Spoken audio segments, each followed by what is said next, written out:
Welcome students once again. स्वागत है आपका इकोनॉमिक्स की इस क्लास में। अगर आप ये वीडियो यूट्यूब पे देख रहे हैं तो प्लीज़ हमारे चैनल को लाइक शेयर एंड सब्सक्राइब कीजिएगा। इंस्टा पे देख रहे हैं तो हमारे पेज को फॉलो कर लीजिएगा और अगर हमारे ऐप पे देख रहे हैं तो प्लीज़ गूगल प्ले स्टोर में जाकर रिव्यू ज़रूर दीजिएगा। तो चलिए, स्वागत है आप सभी का आज के इस क्लास में और आज हम कवर करने वाले हैं very important topic of macro economics, जिसमें हम कवर करेंगे क्रेडिट क्रिएशन। ध्यान से सुन लीजिएगा स्टूडेंट्स, ये थोड़ा सा इंटरेस्टिंग टॉपिक है और सीबीएसई का थोड़ा सा आजकल फेवरेट टॉपिक भी बन जा रहा है, क्योंकि सीबीएसई अच्छे खासे इससे सवाल आमतौर पे आपसे पूछ ले रही है, 3 नंबर 4 नंबर जो भी हो, ठीक है। तो इसलिए क्रेडिट क्रिएशन को थोड़ा ध्यान से समझिएगा। थोड़े न्यूमेरिकल पार्ट्स हैं, वो पार्ट्स मैं आपके लिए ईजी कर दूंगा, बट स्टिल फोकस कीजिएगा। देखिए, बात आती है कि क्रेडिट क्रिएशन से पहले कुछ कुछ बेसिक्स बातें आपको जानने की ज़रूरत होती हैं और जब तक आप इसके बेसिक्स को नहीं जानेंगे तब तक आपको ये क्लियर नहीं होगा, ठीक है। सिंपल सा पॉइंट है कि यहाँ पे अगर आप किसी भी कॉमर्शियल बैंक के पास जाते हो, क्या करते हो, अगर आप किसी भी कॉमर्शियल बैंक के पास लोन के लिए जाते हो, क्या करते हो, लोन के लिए जाते हो, तो क्या कॉमर्शियल बैंक वो लोन आपको प्रॉपरली कैश में दे देती है?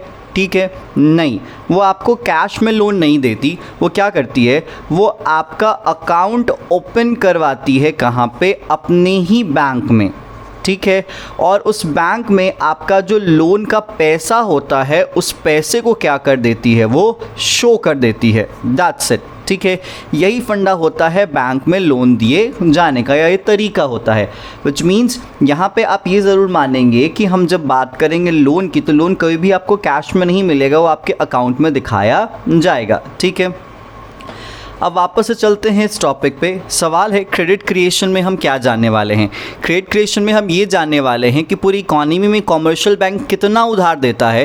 क्या जितना पैसा हम देखते हैं एक्चुअली हार्ड कैश जो मैं देखता हूँ या जो आप देखते हो, क्या उतना ही पैसा होता है बाज़ार में, या फिर पैसा कहीं ना कहीं उससे काफ़ी ज़्यादा होता है? तो इस सवाल का जवाब आपको अंत में ज़रूर मिल जाए कि जितना हम देखते हैं उतना ही है या फिर उससे कहीं ज़्यादा है। तो चलिए, पहला पॉइंट तो क्लियर होगा कि कॉमर्शियल बैंक आपको कैश में लोन नहीं देता। दूसरी चीज़ आपको जानने की ज़रूरत है, टोटल डिपॉजिट क्या होता है। क्या भाई, टोटल डिपॉजिट क्या होता है? तो भाई टोटल डिपॉजिट में 2 चीज़ें होती हैं, एक होता है आपका प्राइमरी डिपॉजिट और दूसरा होता है आपका सेकेंडरी डिपॉजिट। सवाल है सर, ये प्राइमरी डिपॉजिट क्या होता है और ये सेकेंडरी डिपॉजिट क्या होता है? प्राइमरी डिपॉजिट का मतलब वो पैसा जो कि हम और आप जैसे कॉमन पीपल बैंक में जाके सेविंग्स करते हैं या फिर सेविंग्स के नाम पे डिपॉजिट करते हैं। तो कॉमन पब्लिक जो सेविंग्स के नाम पे पैसा जमा करती है, हार्ड कैश, ठीक है, उसे क्या कहा जाता है? प्राइमरी डिपॉजिट कहा जाता है, ठीक है। अब ये डिपॉजिट हम जब चाहें तब विड्रॉ कर सकते हैं कि नहीं कर सकते हैं? हाँ जी सर, जब चाहें हम विड्रॉ कर सकते हैं, मेरा पैसा है। अब बात करते हैं सेकेंडरी डिपॉजिट की कि सेकेंडरी डिपॉजिट क्या होता है। देखिए, जैसा कि मैंने आपको जस्ट अभी थोड़ी देर पहले बताया है कि बैंक कभी भी आपको कैश में लोन नहीं देती, वो आपका अकाउंट ओपन करती है और अकाउंट ओपन करके उस अकाउंट में आपके बैलेंस को क्या करती है, शो करती है, और आप वो बैलेंस जब चाहे विड्रॉ कर सकते हो कि नहीं कर सकते? हाँ जी, कर सकते हो। तो सेकेंडरी डिपॉजिट में वो लोन वाला पैसा, कौन सा वाला पैसा सर? लोन वाला पैसा जो कि बैंक ने मेरा अकाउंट ओपन किया है और अकाउंट ओपन करके उस पैसे को क्या कर रही है, शो कर रही है, और अगर उसके अगेंस्ट में चेक इशू करना चाहता हूं तो मैं चेक इशू कर सकता हूं। तो प्राइमरी डिपॉजिट में प्रॉपर कैश होता है, लेकिन सेकेंडरी डिपॉजिट में कैश नहीं होता, एक नंबर होता है, एक फिगर होता है जो कि अकाउंट में दिखाया जाता है। इन दोनों को जब हम जोड़ते हैं तो हमारे सामने क्या आता है? टोटल डिपॉजिट आता है, ठीक है। नेक्स्ट, CRR तो आप जानते ही होंगे, that's called cash reserve ratio. अगर आपको याद होगा तो मैंने बताया था कॉमर्शियल बैंक के, mark my points, mark my words, commercial bank के टोटल डिपॉजिट का वो हिस्सा, क्या, कॉमर्शियल बैंक के टोटल डिपॉजिट का वो हिस्सा जो कि कॉमर्शियल बैंक को किसके पास रखना पड़ता है? सेंट्रल बैंक के पास रखना पड़ता है, मतलब RBI के पास रखना पड़ता है। तो पॉइंट यहाँ पे मार्क करने के लिए ये है कि CRR किस पे मेंटेन किया जाता है? टोटल डिपॉजिट पे, और टोटल डिपॉजिट मैंने आपको क्या बताया, primary deposit plus secondary deposit. याद रख लीजिएगा जो CRR का मेंटेनेंस होता है वो रेगुलर बेसिस पे, डे टू डे बेसिस पे होता है और सारे कमर्शियल बैंक को करना होता है। ठीक है, अब यहाँ पे कुछ कुछ बातें आप और जान लीजिए। सवाल है कि जब हम बात करते हैं लोन की, किसकी बात करते हैं, लोन की, तो ये लोन कहाँ से दिया जाता है, तो भाई हमारे अवेलेबल कैश से ही वो लोन देती है। तो आपके सामने यहाँ पे कुछ रिजर्व्स के बारे में जानने की ज़रूरत है। क्या जानोगे आप, रिजर्व जानोगे। तो देखो भाई, जब हम रिजर्व की बात करते हैं तो एक फॉर्मूला हम अप्लाई करेंगे। फॉर्मूला है excess reserve is equal to actual reserve minus required reserve. जैसे कि आपने देखा कि हमारा जो कैश रिजर्व रेशियो है ये रिक्वायर्ड रिजर्व के कैटेगरी में आएगा। ठीक है, और एक्चुअल रिजर्व एक्चुअली हमने जो इनिशियली मेंटेन करा है, क्या जो हमने इनिशियली मेंटेन करा है RBI के पास, वो एक्चुअल रिजर्व है। जैसे मान लेते हैं सपोज दैट यहाँ पे रिक्वायर्ड रिजर्व है 1000 रुपये। कितना है, रिक्वायर्ड रिजर्व है 1000 रुपये। ठीक है, और एक्चुअल रिजर्व जो हमारे पास पड़ा हुआ, मतलब कमर्शियल बैंक के पास जो एक्चुअल रिजर्व पड़ा हुआ है, मान लेते हैं 10,000 रुपये। ठीक है, तो एक्चुअल हमारे पास कितना पड़ा हुआ है, 10,000, और हमें बनाना रिजर्व कितना है, 1000। तो भाई हमारे पास 10,000 ऑलरेडी अवेलेबल है, बनाना 1,000 है, तो हमारे पास रिजर्व के नाम पे एक्स्ट्रा कितना पैसा होगा, तो हमारे पास रिजर्व के नाम पे एक्स्ट्रा पैसा होगा 9,000 रुपये। और ये एक्सेस है ना, ज़्यादा है ना, तो जो चीज़ हमारे से ज़्यादा होती है वो हम दूसरों के साथ शेयर कर सकते हैं। इस बात को आप ज़रूर जान लीजिएगा। तो इसका फॉर्मूला हम आगे जाके यूज़ करने वाले हैं। नेक्स्ट चीज़ जो कि आपको यहाँ पे जानने की ज़रूरत होती है कि देखो भाई, यहाँ पे आमतौर पे रेगुलर बेसिस पे ये जो रिजर्व्स हैं वो क्यों बनाए जाते हैं। ठीक है भाई, इस रिजर्व के बनाने के पीछे रीज़न है कि बैंक का हिस्टोरिकल एक्सपीरियंस होता है। क्या होता है, बैंक का हिस्टोरिकल एक्सपीरियंस होता है कि जब कोई भी कस्टमर हमारे पास अपना पैसा डिपॉजिट करके जाता है तो वो पैसा विड्रॉ भी तो करेगा। क्या करेगा, पैसा विड्रॉ भी तो करेगा। तो बैंक अपने हिस्टोरिकल एक्सपीरियंसेस के बेसिस पे उस रिजर्व को मेंटेन करती है। क्या करती है, रिजर्व को मेंटेन करती है। जब हम इस रिजर्व की बात करते हैं तो हमें LRR के बारे में नहीं भूलना चाहिए। LRR का मतलब होता है लीगल रिजर्व रेशियो। और इस लीगल रिजर्व रेशियो का मतलब क्या होता है, लीगल रिजर्व रेशियो का मतलब होता है कि लीगली कमर्शियल बैंक को, किसको, लीगली कमर्शियल बैंक को कितना रिजर्व मेंटेन करना है। और हमने क्रेडिट कंट्रोल में 2 रिजर्व्स के बारे में जाना था, एक था CRR और दूसरा था SLR। पहला क्या था, CRR और दूसरा क्या था, SLR। ये बताने की इसलिए ज़रूरत है क्योंकि क्रेडिट क्रिएशन के टॉपिक में बहुत जगह आपको जो एग्जाम्पल या सोल्यूशन या आंसर्स मिलेंगे या जो नोट्स मिलेंगे वो LRR को लेके चलेंगे और बहुत जगह आपको CRR भी देखने को मिल सकता है। ठीक है, तो LRR जानना ज़रूरी है और CRR तो आपको ऑलरेडी पहले पता ही है। तो मैंने क्या बताया, LRR का मतलब होता है लीगल रिजर्व रेशियो, मतलब वो रिजर्व जो कि कमर्शियल बैंक को लीगली मेंटेन करना है। CRR आपको ऑलरेडी पता है कि वो रिजर्व जो कि कमर्शियल बैंक को सेंट्रल बैंक के पास मेंटेन करना है, और SLR जो कि उसको अपने पास खुद मेंटेन करना है। लेकिन बहुत बार ऐसा होता है कि जो बच्चे होते हैं या फिर जो कुछ और भी बड़े लोग होते हैं वो CRR और SLR को जोड़ के बताते हैं कि LRR है, विच मीन्स वो कहते हैं कि LRR is equal to CRR plus SLR। लेकिन मैं आपको बताऊं ये टोटली गलत है। LRR CRR और SLR का समेशन नहीं है, ये इसके बस 2 हिस्से मात्र हैं, लेकिन आप इसको ऐड नहीं करेंगे। जैसे फॉर एग्जांपल अगर आपसे कोई कहे कि भैया CRR 10% है और SLR 20% है तो LRR 30% होगा क्या, नहीं, आप इसको ऐड करके नहीं दिखाते हैं। ये दोनों चीज़ें सेपरेटली मेंटेन की जाती हैं और अलग अलग जगह मेंटेन की जाती हैं। तो LRR के 2 कंपोनेंट्स हैं, आप इसको कोई भी ऐड करके नहीं बता सकते कि भाई LRR की ये वैल्यूज़ है। बहुत जगह किताबों में भी लिखी होती है, बहुत जगह नहीं भी लिखी होती है। तो इसीलिए जब LRR लिखा जाए तो आप इसको LRR ही मानेंगे, मतलब CRR और SLR के वैल्यूज़ को ये रेफर कर रहा है, एडेड मतलब एडेड वैल्यू को ये दिखाएगा नहीं। दैट्स इट, क्लियर क्या।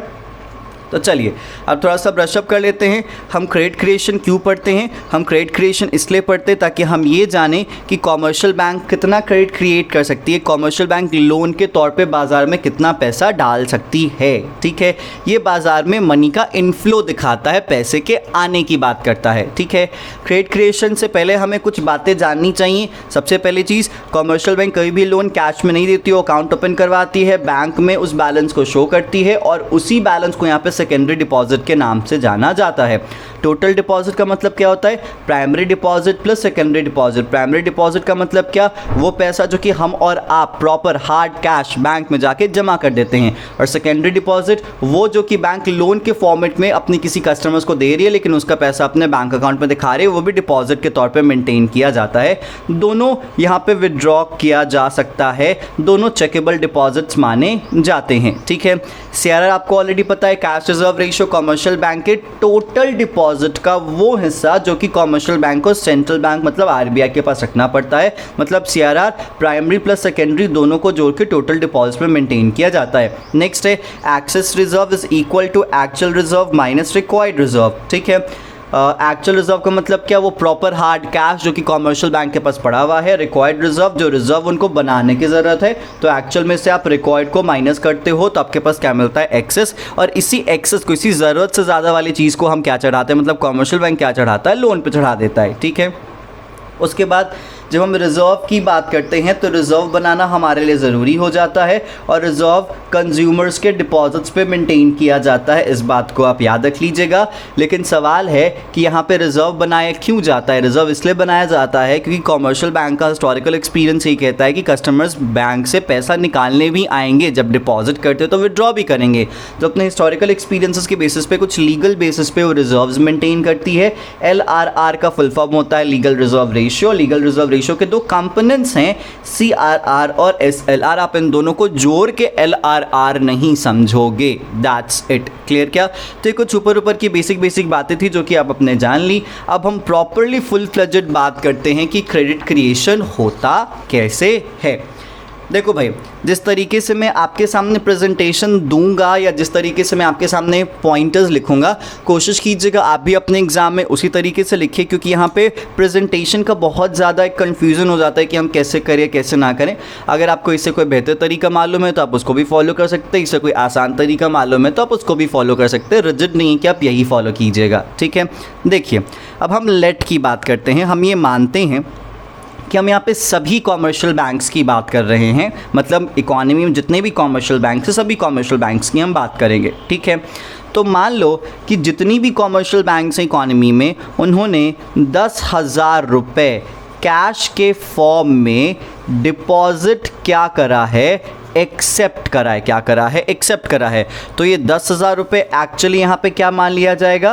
Primary deposit. क्योंकि मैंने आपको बताया था प्राइमरी डिपॉजिट वो पैसा जो कि कैश के फॉर्म में कॉमर्शियल बैंक्स को मिलता है डिपॉजिट के तौर पे। ठीक है, उसके बाद हम दूसरा मैटर लेट मानते हैं कि जो CRR है वो है 10%। मतलब कॉमर्शियल बैंक को अपने टोटल डिपॉजिट पे रेगुलर बेसिस पे 10% का रिजर्व बनाने की ज़रूरत है। ठीक है, अब देखिएगा ज़रा ध्यान से, हम यहाँ पे कुछ पॉइंटर्स लेके चल रहे हैं, उन पॉइंटर्स को आपको समझने की ज़रूरत होगी। ठीक है, देखो भाई, मान लेते हैं हम सबसे पहले देखते हैं टोटल डिपॉजिट को। किसको देखेंगे हम? टोटल डिपॉजिट को। उसके बाद हम किसको देखेंगे? CRR को देखेंगे। उसके बाद हम देखेंगे अवेलेबल बैलेंस। क्या भाई? अवेलेबल बैलेंस, या फिर आप इसे एक्सेस रिजर्व के तौर पे भी कह सकते हो। जैसे मान लेते सपोज दैट एक कस्टमर आया सबसे पहली बात बैंक के पास। ठीक है, उसने 10,000 रुपये हार्ड कैश के तौर पे बैंक में क्या कर दिए? डिपॉजिट कर दिए। अभी बैंक में से किसी भी बैंक ने लोन वो नहीं दिया है, तो एक्चुअली बैंक का टोटल डिपॉजिट कितना मान लिया जाएगा? 10,000। अगर कोई यहाँ पे सेकेंडरी डिपॉजिट नहीं है तो, क्योंकि टोटल डिपॉजिट मैंने क्या बताया? Primary deposit plus secondary deposit. तो अगर प्राइमरी डिपॉजिट 10,000 है, सेकेंडरी डिपॉजिट 0 है, तो टोटल डिपॉजिट कितना हो जाएगा आपका? 10,000 रुपये।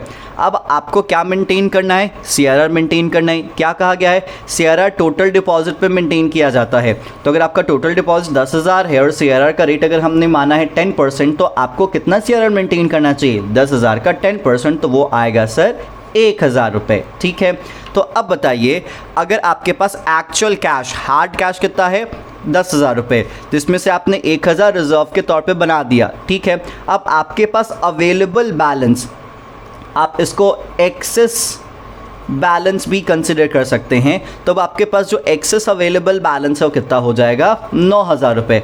अब बताइए बैंक इस 9,000 को रख के क्या करेगी, बैंक को तो इस 9,000 को रखने की तो कोई ज़रूरत भी नहीं होनी चाहिए। तो बैंक इस 9,000 को सपोज दैट किसी को क्या कर दे रही है, लोन दे रही है। मान लेते हैं उसने लोन दिया किसी ए को।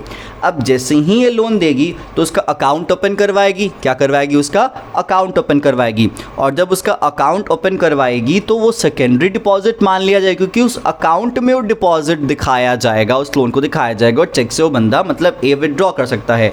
तो अब फाइनल फुल फ्लेजेड कहा जाए कि अगर हार्ड कैश कोई बंदा ला के दिया था, 10,000 बैंक में डिपॉजिट किया था और बैंक ने उसमें से 9,000 रुपये लोन पे चढ़ा दिए, तो प्राइमरी डिपॉजिट 10, तो अब सेकेंडरी डिपॉजिट कितना हो जाएगा, 9,000। तो अगर आपसे कोई पूछे टोटल डिपॉजिट कितना हो जाएगा, तो 19,000। तो इस 9,000 को जो उसने लोन दिया है, इस लोन को हम दिखाएंगे यहाँ पे 9,000 एज अ डिपॉजिट, और अब कितना टोटल डिपॉजिट हो जाएगा, 19,000 रुपये। अब प्रोसेस शुरू हो जाएगा। ठीक है, अब आपको CRR मेंटेन करना है टोटल डिपॉजिट पे, तो आपका टोटल डिपॉजिट अब कितना है, 19,000। CRR आपको कितना मेंटेन करना पड़ेगा, 19,000 का 10%, तो कितना होगा, 1,900 रुपये। अब आप देखो आपने ऑलरेडी तो 1,000 रुपये तो मेंटेन कर रखे थे ना पहले से, तो अब आपको एक्स्ट्रा कितना मेंटेन करना है, अब आपको एक्स्ट्रा मेंटेन करना है 900 रुपये, तभी तो आपका 1,900 रुपये CRR मेंटेन होगा 10% का।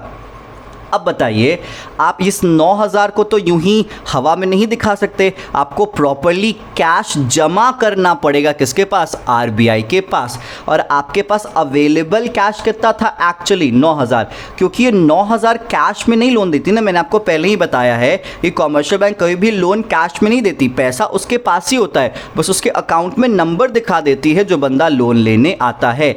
तो अगर 10,000 था सबसे पहले, जिसमें से 1,000 वो सेंट्रल बैंक के पास चुकी है, तो अभी उसके पास अवेलेबल कितना होगा, 9,000, और इस 9,000 में से 10% उसको क्या करना पड़ेगा, मेंटेन करना पड़ेगा 900। तो अब उसके पास कितना बचेगा, अप्रॉक्सीमेटली 8,100 रुपये। कितना बचेगा उसके पास, 8,100 रुपये।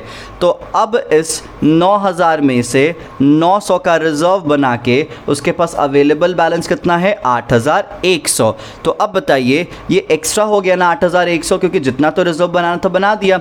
अब इस 8,100 को क्या कर देगी, वो किसी को लोन दे देगी। मान लेते हैं उसने B को लोन दिया।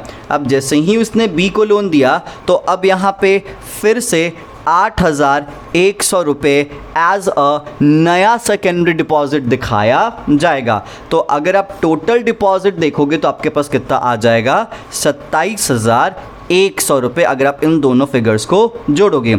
अब क्या कहा गया कि सर यहाँ पे हमें 10% मेंटेन करना है, क्योंकि आप देख रहे होगे पहले प्राइमरी डिपॉजिट पे 10% हमने मेंटेन किया, फिर टोटल डिपॉजिट पे 10% मेंटेन किया, अब फिर से हमारे पास नया टोटल डिपॉजिट है। तो 27,100 पे अगर हम 10% मेंटेन करते तो हमारे पास कितना वैल्यू होना चाहिए रिजर्व में, 2,710 रुपये। ठीक है, अब ये बताइए जब 2,710 रुपये होना चाहिए और हमने अभी तक रखा कितना है रिजर्व में, 1,900 रुपये, तो हमें एक्स्ट्रा कितना मेंटेन करना होगा, तो हमें एक्स्ट्रा मेंटेन करना होगा 810 रुपये, इसका भी 10%। अब ये 810 रुपये हम कहाँ से देंगे, हवा में तो देंगे नहीं, प्रॉपर्ली कैश देना पड़ेगा, और मेरे पास कैश कितना पड़ा हुआ था, 8,100 रुपये। तो इस 8,100 में से 810 रुपये हम निकाल लेंगे, विदड्रॉ करेंगे, तो हमारे पास कितना बैलेंस अवेलेबल बचेगा, 7,290। अब इस ज़्यादा है ना, तो इसको क्या करेंगे हम फिर से लोन पे चढ़ा देंगे। सपोज दैट कोई C मांगने आया था, लोन दे दिया, तो अब 7,290 अगर मैंने किसी को लोन दिया है being a bank, commercial bank, तो मैंने उसको कैश तो दिया नहीं होगा, फिर से उसका अकाउंट ओपन करवाया होगा और उसके अकाउंट में मैंने ये बैलेंस शो किया होगा। तो जब मैं ये बैलेंस शो करूँगा उसके अकाउंट में तो फिर वो डिपॉजिट दिखेगा। तो फिर से आपके सामने एक नया सेकेंडरी डिपॉजिट आ गया, कितने फिगर का, 7,290 का। तो अगर आपसे कोई पूछे कि कि बताओ अब टोटल डिपॉजिट कितना हो गया कॉमर्शियल बैंक का। तो बच्चा अब टोटल डिपॉजिट हो गया अप्रॉक्सीमेटली 34,390 रुपीज़। अब आपको क्या कहा गया है कि CRR आपको टोटल डिपॉजिट में मेंटेन करना ही है। तो 34,390 का आपका टोटल डिपॉजिट है, तो इस पर आपको 10% मेंटेन करना होगा। तो 34,390 का 10% कितना हो जाएगा, इसका 10% हो जाएगा 3439। ठीक है, हमने ऑलरेडी कितना मेंटेन कर रखा है, तो हमने ऑलरेडी मेंटेन करा है 2710 रुपीज़। तो हमें एक्स्ट्रा और कितना मेंटेन करना है, तो हमें एक्स्ट्रा मेंटेन करना है 729, तभी मेरा जो रिज़र्व जाएगा वो 3439 रुपीज़ आएगा। अब इसको कहाँ से मेंटेन करेंगे, जो एक्चुअल बैलेंस अवेलेबल है, कितना अवेलेबल है 7290। तो 7290 में से हम निकालेंगे 729 और जो बचेगा वो हमारे लिए एक्स्ट्रा हो जाएगा। तो कितना बचेगा 6561। ठीक है, मतलब 6561 रुपीज़ स्टिल कॉमर्शियल बैंक्स के पास एक्स्ट्रा अवेलेबल बैलेंस है। अब इसको तो रखेगी तो नहीं अपने पास, अब इसने किसको कर दिया, लोन चढ़ा दिया। सपोज दैट इसने डी को लोन दे दिया। अब जैसे ही इसने लोन दिया तो अब उसका फिर से टोटल डिपॉजिट इंक्रीज़ कर गया होगा। तो उसका टोटल डिपॉजिट में कितना इंक्रीज़ किया होगा 6561। ठीक है, तो अब आपके पास टोटल डिपॉजिट कितना हो जाएगा, तो टोटल डिपॉजिट हो जाएगा 40,951 रुपीज़। अब फिर से इस पे आपको मेंटेन करना है 10%। तो 40,951 पे अगर आपको 10% रिजर्व मेंटेन करना होगा तो इसका 10% कितना होगा 4095.1। हमने ऑलरेडी कितना मेंटेन करा है 3439। हमें एक्स्ट्रा और कितना मेंटेन करना है ताकि 4095.1 हो, तो हमें सर मेंटेन करना होगा 656.1 रुपीज़। अब ये कहाँ से मेंटेन करेंगे, एक्चुअल अवेलेबल बैलेंस है, और एक्चुअल अवेलेबल बैलेंस क्या है आपका 6561। इसमें से 656.1 को अगर आप रिजर्व में डाल देते हो तो आपके पास जो अवेलेबल एक्चुअल बैलेंस होगा, मतलब जो एक्सेस बैलेंस होगा वो कितना हो जाएगा, एक्सेस बैलेंस 5904.9। अब फिर से क्या करेगी, इसको लोन दे, किसको देगी, ई को देगी।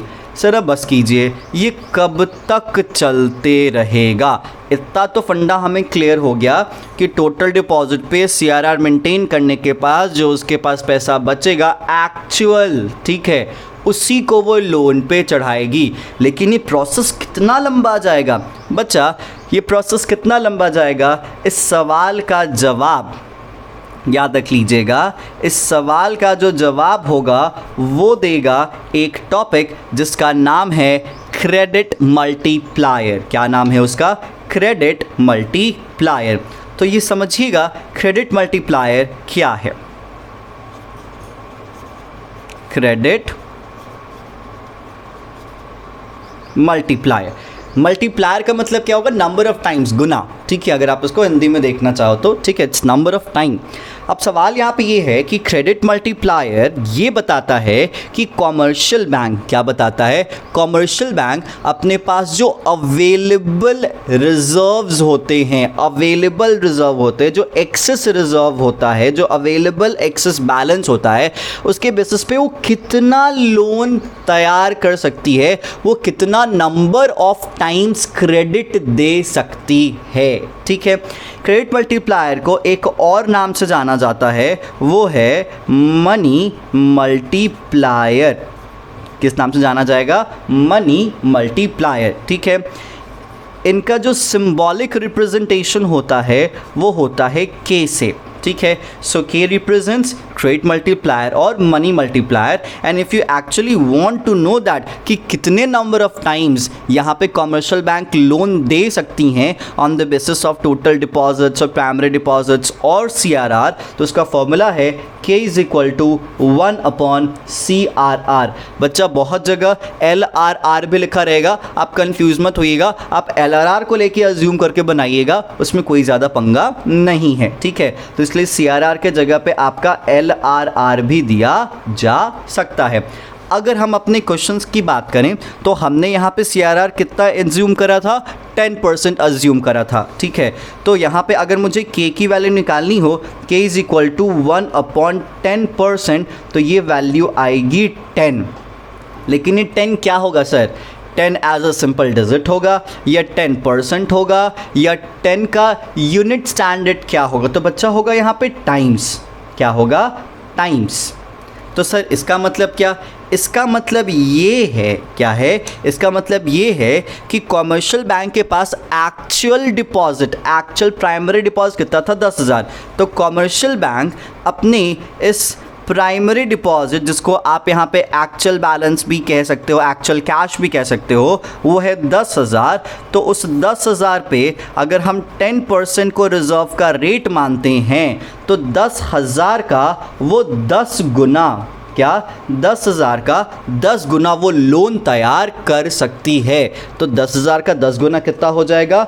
1,00,000 रुपए। मतलब ये कहानी तब तक चलते रहेगी जब तक आपका जो टोटल डिपॉजिट है, क्या है? जब तक आपका जो टोटल डिपॉजिट है वो 1,00,000 रुपए ना हो जाए और आपका CRR कंप्लीटली 10,000 का इक्वल ना हो जाए। मतलब CRR रिज़र्व में पूरा पैसा चला जाए, मतलब जितना रिज़र्व हमें मेंटेन करना था, ठीक है, और जितना मेरे पास पैसा था वो पूरा का पूरा किस में चला गया? रिज़र्व में चला गया। जैसे एक्सेस तभी निकलेगा ना जब एक्चुअल माइनस रिक्वायर्ड होगा। तो अगर सपोज दैट आपका एक्चुअल 10,000 है और रिक्वायर्ड भी 10,000 हो गया तो आपके पास कुछ एक्सेस बचेगा? नहीं बचेगा। तो मतलब जब तक पूरा का पूरा जो एक्सेस रिज़र्व है वो एग्जॉस्ट ना हो जाए, मतलब ये वाला बैलेंस जब तक पूरा का पूरा ज़ीरो ना हो जाए तब तक ये प्रोसेस चलते रहेगा। और आप इस प्रोसेस को अगर आगे चला के देखोगे तो ये एग्जैक्ट फिगर आएगा। यहाँ पे 1,00,000, यहाँ पे 10,000 और यहाँ पे 0 आएगा। क्लियर क्या? तो यही था भैया आपका क्रेडिट क्रिएशन। इसमें और कुछ भी आपको दिमाग लगाने की कोई ज़रूरत नहीं है। अगर जिन्हें समझ में आया है अच्छी बात है, जिन्हें समझ में नहीं आया है वो कृपया करके वीडियो को पॉज कर कर के देखेंगे और हर एक पॉइंट को समझेंगे, ठीक है। अगर स्टिल नहीं समझ में आता है आप ज़रूर मुझसे कांटेक्ट करने की कोशिश कीजिएगा। अब इस पूरे टॉपिक को हम थोड़ा सा फिर से ब्रश अप कर दे रहे हैं। हम बात कर रहे थे कि क्रेडिट क्रिएशन कैसे किया जाता है, मतलब कॉमर्शियल बैंक मार्केट में कितना पैसा लोन के तौर पे दे सकती है। और एक सवाल था कि क्या बाज़ार में जितना पैसा हमें दिखता है हार्ड कैश के फॉर्म में वो उतना ही होता है, उससे ज़्यादा होता है। तभी तक आपको समझ में आ चुका होगा कि सर एक्चुअल करेंसी तो 10,000 थी, लेकिन बाज़ार में 1,00,000 तक का 10,000 के बेसिस पे अगर 10% CRR है तो कॉमर्शियल बैंक लोन क्रिएट कर सकती है, क्रेडिट क्रिएट कर सकती है, ठीक है। तो हमने माना था कि 10,000 कैश के तौर पे डिपॉजिट हुए उनके अकाउंट में और यही प्राइमरी डिपॉजिट है और यही इनके पास एक्चुअल कैश है, ठीक है। CRR हमने माना कितना? 10%, जो कि टोटल डिपॉजिट पे मेंटेन किया जाएगा। टोटल डिपॉजिट था आपका प्राइमरी प्लस सेकेंडरी। सबसे शुरुआत में सबसे पहला कस्टमर आया बैंक का, 10,000 कैश देके चला गया, जिसपे उसको 10% CRR मेंटेन करना पड़ा 1,000। तो उसके पास अवेलेबल एक्सेस बैलेंस कितना हो गया? 9,000। अब ज़रूरत से ज़्यादा तो भैया लोन चढ़ा दिया इन्होंने, लोन चढ़ा दिया तो उन्होंने सेकेंडरी डिपॉजिट के तौर पे दिखाया, लेकिन कैश नहीं दिया। वो भी कैश किसके पास है? कॉमर्शियल बैंक के ही पास है।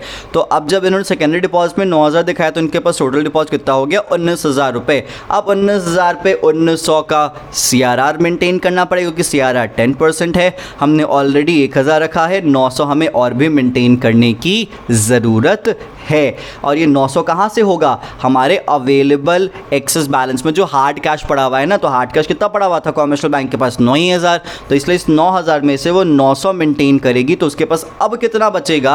8,100 रुपये बचेंगे। और 8,100 रुपीज़ को फिर से वो एक्सेस है ना तो वो लोन चढ़ाते जाएगी। और ये पूरी कहानी तब तक चलते रहेगी जब तक क्रेडिट मल्टीप्लायर के अकॉर्डिंग जो हमने फाइंड किया 1/CRR 10 टाइम्स, मतलब जब तक इसका 10 गुना वो डिपॉजिट ना कर ले, ठीक है, और इसका एग्जैक्ट जो बैलेंस है रिजर्व और जो एक्चुअल कैश वो इक्वल ना हो जाए और जो एक्सेस रिजर्व है वो मेरा एग्जॉस्ट ना हो जाए, ख़त्म ना हो जाए। क्योंकि अगर मेरे पास एक्सेस ख़त्म हो गया तो फिर हम किसी को दे भी नहीं पाएंगे।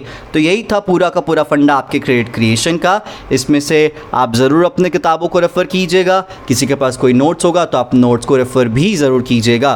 तो अगर आपको स्क्रीनशॉट लेना है तो आप इसका ऐसे यहाँ पे अभी इस वक्त ले सकते हैं, और अगर आपको इसका लेना है तो आप इसका भी अभी यहाँ पे इस वक्त ऐसे ले सकते हैं। क्लियर? तो चलिए, उम्मीद है आपको मैं समझा पाया होऊंगा। तब तक के लिए शुक्रिया। अब आपसे मिलते हैं नेक्स्ट टॉपिक में नेक्स्ट सब्जेक्ट के साथ। तब तक के लिए stay tune and bye bye. Thank you.